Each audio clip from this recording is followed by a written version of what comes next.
Chapter 10 Breakfast Truce. He crept downstairs. The house was still asleep. He decided to cook breakfast for himself and his cowboy and Indian. He was quite a good cook, but he'd mostly done sweet stuff before. However, any fool, he felt sure, could fry an egg. The steaks were out of the question, but beans were no problem. Omri put butter in the frying pan on the stove. The fat began to smoke.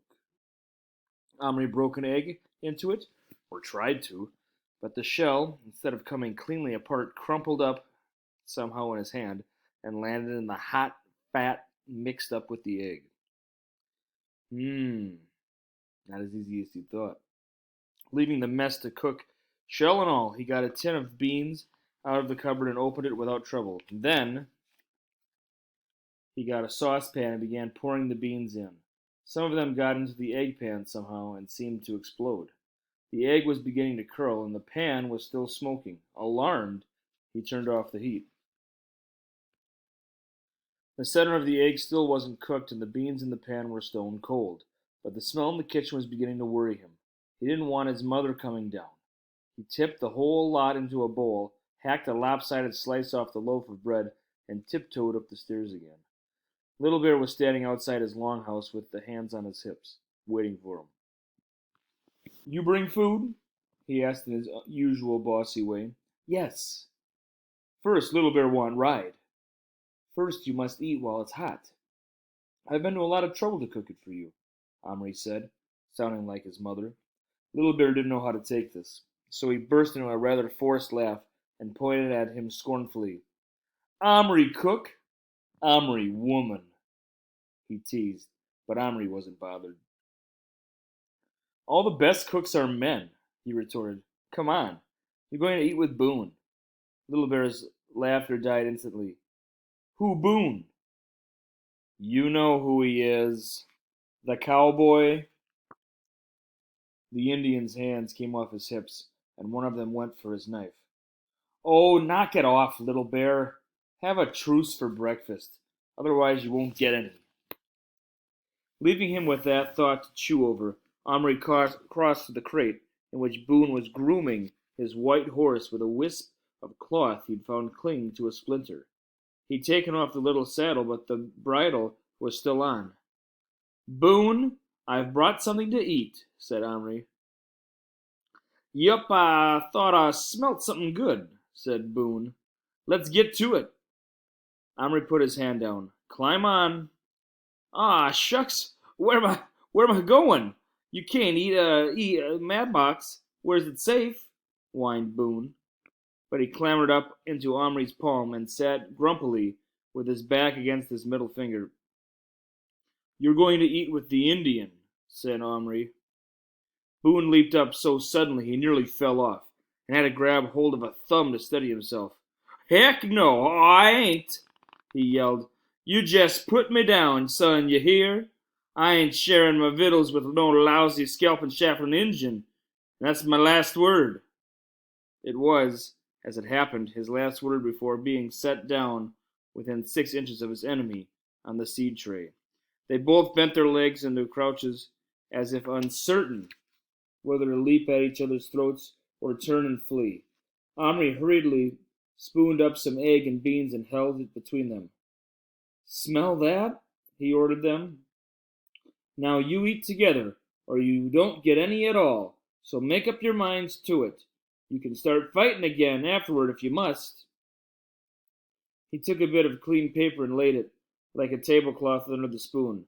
Then he broke off some crumbs of bread crust and pushed a little into each of their hands.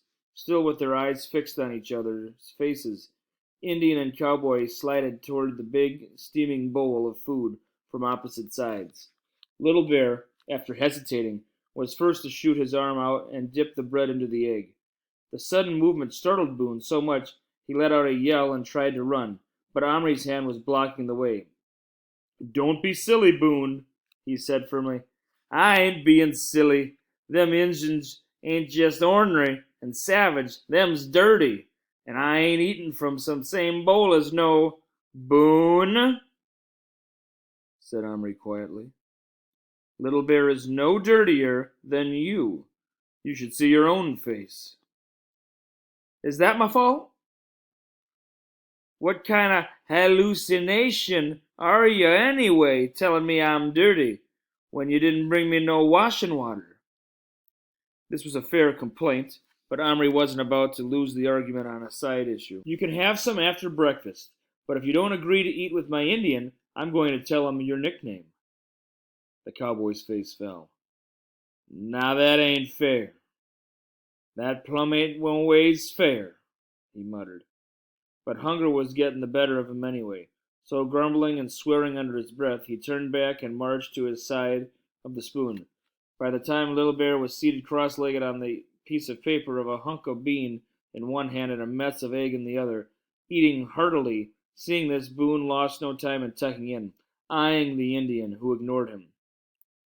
"Where's my coffee?" he complained after he'd eaten a few bites. "I can't start the day till I've had my jug of coffee." Omri had completely forgotten about coffee, but he was beginning to be pretty well fed up with being bossed around by ungrateful little men. So he settled down to eat the remains of the food and simply said, "Well, you'll have to start this one without any." Little Bear finished his breakfast and stood up. "Now we fight," he announced and reached for his knife. Omri expected Boone to leap up and run, but he didn't. He just sat there munching bread and beans. "I ain't finished yet," he said. "Ain't gonna fight till I'm plumb full of vittles. So you can just sit down and wait, Redskin." Omri laughed. "Good for you, Boone. Take it easy, Little Bear. Don't forget your promise." Little Bear scowled, but he sat down again. Boone ate and ate.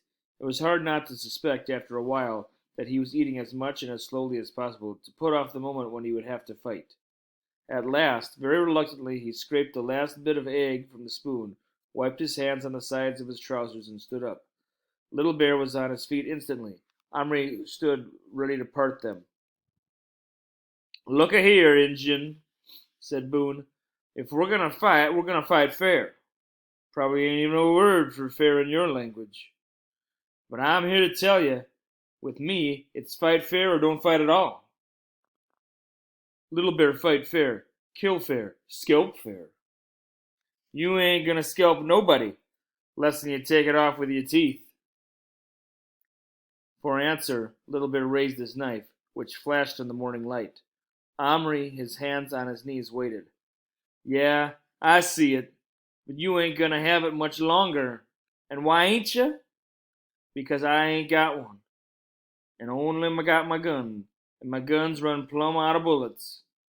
What I got, and all I got is my fists. Oh, and one other thing.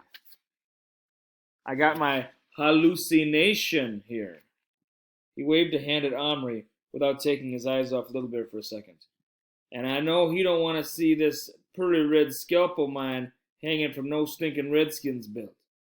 So if I fight, it's gonna be fist to fist, face to face, man to man, Injun. Did you hear me? No weapons. Just us two. And let's see if a white man can't lick a red man in a fair fight. Less'n maybe, just maybe, you ain't red at all, but yeller." And Boone stepped around the bowl of the spoon, threw his empty gun on the ground, and put up his fist like a boxer. Little Bear was nonplussed. He lowered his knife and stared at Boone. Whether Little Bear had completely understood the cowboy's strange speech was doubtful, but he couldn't mistake the gesture of throwing the gun away, as Boone began to dance around him, fists up, making little mock jabs toward his face. Little Bear was getting madder and madder. He made a sudden swipe at him with his knife. Boone jumped back. "Aw, you naughty Injun! I see. I'll have to set my hallucination on to you." But Omri didn't have to do anything. Little Bear had got the message. Throwing down the knife in a fury, he hurled himself onto Boone. What followed was not a fist fight or a wrestling match or anything so well organized. It was just an all-in, no-holds-barred two-man war. They rolled on the ground, pummeling, kicking, and butting with their heads. At one point, Omri thought he saw Boone trying to bite. Maybe he succeeded because Little Bear suddenly let him go, and Boone rolled away swift as barrel down a slope and onto his legs, and then with a spring like a bow-legged panther onto the Indian again, feet first. Little Bear let out a noise like "oof," He caught Boone by both ankles and heaved him off. Little Bear picked up a clod of compost and flung it after him, catching him full in the face. Then Little Bear got up and ran at him, holding both fists together and swinging them as he had swung the battle axe. They caught the cowboy a heavy whack on the ear, which sent him flying to one side. But as he flew, he caught Little Bear a blow in the chest with one boot. That left them both on the ground. The next moment, each of the men found himself pinned down by a giant finger. "All right, boys, that's enough," said Omri, in his father's firm end of the fight voice. "It's a draw. Now you must get cleaned up for school."